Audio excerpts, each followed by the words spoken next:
na proud pa Oh, siya. talaga siya. Oh, eto, sige, tikman mo. Tapos pagkakita mo, yan na yun. Ikaw ba kinakain mo pa rin kahit hindi masarap?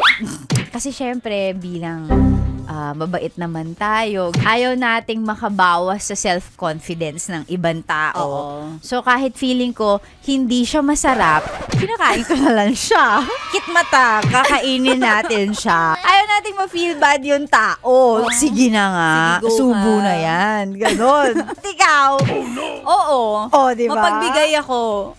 In-offer niya sa'yo yun eh. Di ba? Oo. Pinagmalaki niya yun. Yung proud na proud pa Oh, siya. talaga siya. Oh, eto, sige, tikman mo. Tapos pagkakita mo, yan na yun. Wow! Pero sige, 'di ba? Para hindi bumaba yung self-confidence mo, kakainin ko 'to.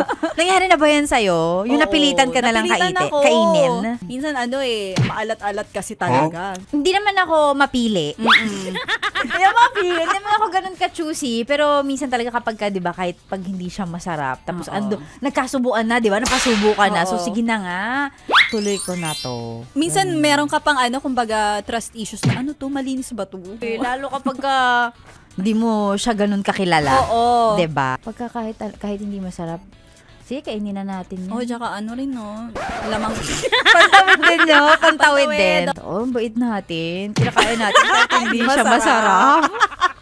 Ang pinag-uusapan namin ni Sexy Megan ay pagkain. Pagkain. Pagkain yun, di ba? Yung sinasabi natin, binigay sa'yo, in-offer sa'yo. Correct. Kasi hindi mo kakainin, parang kawawa naman siya. So, O, sige diba? na nga. Napayes ka ba sa napanood mo, yes friend? Alam mo na ang gagawin mo, ha? Hit like and subscribe. And click the notification bell para ma-update ka namin. Kung gusto Gusto mo, mag-comment ka pa. Hindi ka namin iisnabin. Go, yes, friend!